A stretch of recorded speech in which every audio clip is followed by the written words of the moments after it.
Hello, welcome back to Farm Space. Right, I'm here with Simeon Hurwitz and it's Hurwitz Farming Summer Sale time. And as always, it is a brilliant bunch of females behind me. But Simeon's always got a little surprise waiting for us. So let's come have a listen what's this year's surprise and what you can expect. And as always, the animals are looking in great condition and right for auction time and viewing. But Simeon, welcome again to Farm Space. It's always a privilege being here. But the females are, I don't want to say it, but I like them more than I like at your main auction. Might be my type of sort of animal, but I think you've got better females here on this auction than you did at the previous one. I want to remind you, Tinus, you said the same last year, eh? Yeah, with the summer sale. Yeah. So what a compliment. Thank you very much. Yeah, as long as our product, as we say, is improving and getting better and more appealing and everything's looking good, then we're doing something right. Yeah. There's not one breed without a problem or without a struggle. Everything's got their thing. But the Boran's been really growing year on year. Everywhere you go, you hear people saying, this is the year the Boran goes down, this is the year Boran prices go down. And it hasn't been that, for the reason is, it's starting to crawl into the commercial market. Yeah, absolutely. Firstly, I don't know why people would want to wish harm or poor on another breed or anything else, because ultimately we're all human beings and we need to eat something, and these things are beef products of which we need to live off. Yeah.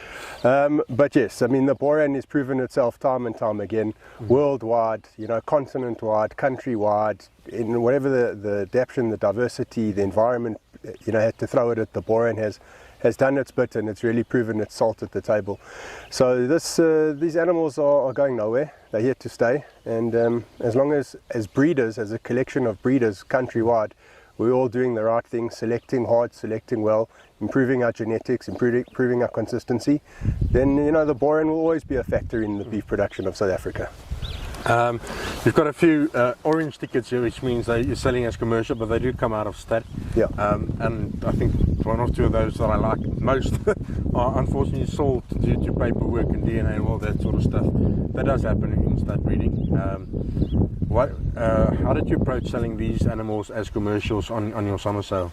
Well, we've done the same now for the last couple of years, and it's just a sample of what we're doing here on the farm, which is important, because when we have an auction, it's not only the stud animals that people are coming to see, they're coming to see the whole package. They're coming to see the whole farm and the whole industry and engine behind what Hurwitz Farming represents as an agricultural business. So these animals come out of a crossbreeding herd of around about 200 of them. They're all exactly the same, consistent, mainly red type of female that we've chosen to go into that herd. The crossbreeding types, mainly this year we use Drought Master bulls, so we farm with Drought Masters as well as Boran as studs, and that cross, is just an amazing cross. In fact, I was telling you earlier about somebody who saw one of them and then all of a sudden went and bought half a dozen Drought Master bulls to put on his Boran females. So these animals, some of them have got DNA problems, some of them we've deregistered for various reasons, some of them are here because we've decided to put them into that crossbreeding side, because it's also for us as a business a quicker turnaround as well from a cash flow point of view. So we farm out the females, we use them as replacement heifers for various projects, embryo recipients, etc., and the bull calves go straight into the feedlot. They do very well in the feedlot, and it takes a little bit of pressure off the farming land, and we compete with ourselves for space agriculturally, cattle wise. So it definitely plays its part in our business. And the ones that we've sold in the past, not many, 10, 12, 15 types in small little pods, always done well, always got pictures back afterwards to see the calves. People are excited and happy with the calves that they've got. Still keep the Boran cow, 100% pure Boran cow, and can do what they want with it afterwards. Some people put a Boran bull, some people put something else. Do what you want with them, but at least you've got the female in your herd. Yeah. With the Drought Master some of them carrying Drought Master blood, or what do you call them, calves. We probably have calf and foot, some of them.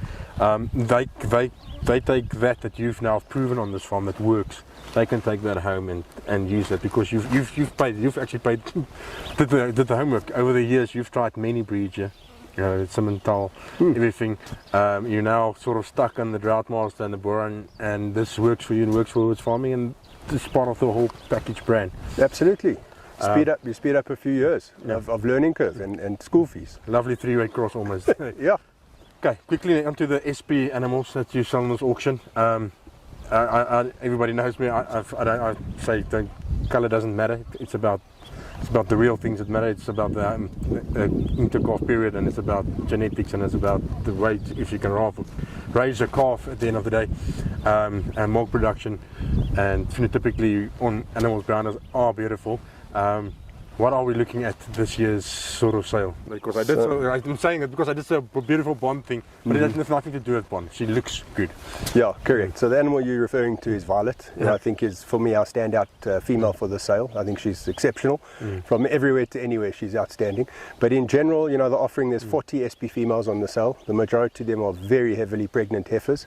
So there'll be quite a few baby calves at foot. In fact, one actually calved this morning, and there's another one who'll probably calve today also. So there's a lot of that. There's obviously some cows with calves, nice established calves. There's 3-in-1s again. The genetic diversity, as we're well known for, is not much repetition out there, so there's a little bit of everything that the herd represents. The fertility figures are outstanding. The reproduction figures are good. The breeding values are good. The diversity in the sires that they are carrying calves from, again, will represent a nice, widespread of what we have as our herd here in general. But the consistency of the product and the overall look and feel is it's there, and to achieve that coming out of diversity in genetics is actually amazing, because when you do that and you've got consistency out of 1 or 2 sires in your herd, then yes, you would expect consistency. But if you can create consistency from a diverse range of genetics, that means you, again, I think, doing something right. Your selection is hard, your culling processes are hard, and it fits the slogan of only the best make it. So that's another example of what we're doing. But to do this times 3, the February sale, the August sale, and now this, it's a lot of animals. Throw in a Mpumalanga sale and the best of Boran during there as well. It's a lot of work, and it's a lot of effort, and cattle must be good. Simeon, I walked through and I said to you, the top lines of most of these females, for me, stands out. Boran original genetics that came into the country, a lot of them had a little dip, and I know a lot of guys worked on it, and a lot of guys tried to improve on that, but it seems like over here you've come to a point where you're happy with your top line. You should be happy with the top line that is looking well, and overall phenotypic animal that suits your sort of view of what the Boran should be. Yeah, thank you. That's a huge compliment, Dennis. Thank you very much. Absolutely, that goes back to the selection. That goes back to what you're farming with. I mean, it's almost like eating from a menu. You've got to eat with your eye as well, not only what it tastes like. So you must appreciate and enjoy what you are farming with, and what you want to try and create and improve and better on. So yes, I mean, I'm happy to say that we're getting to a stage where we are producing a consistent product. I mean, the breeder advisor Christopher says it when he does our annual inspections here on the farm, that the generations are getting good, better, improving, the consistency, the length, the top lines, the depth, etc. All those criteria that an inspector would look at are there. And yes, there has been some improvement, over the years that the Boran has been here. The older generation animals, some of them are a bit ranky, some of them a bit leggy, some of them a bit longer in the nose, longer in the face, narrower behind the shoulders. These are structural things which I think the South African farmers have tried to improve on to fit their own mold and shape.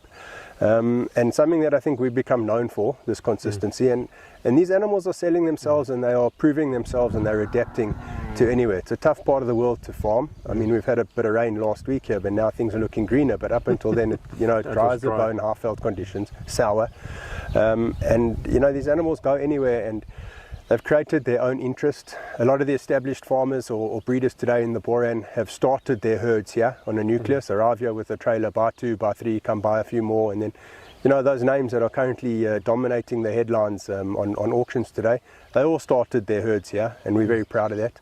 And this has been a bit of a source and a gene pool for people to start their herds and improve or try something else. And very nice and wide selection of animals. Yeah, I think we're playing our part for ourselves, for the national herd, for the breed, for the marketing, and I think the animals are really the ones that are doing the talking. Yeah, I must say I always try to see something what I like, and just the depth of these animals are really, really nice. And as always, there's nothing a cow if she doesn't wedge. I don't like her that much, and then my eyes enjoying it, and I'll leave my wallet at home.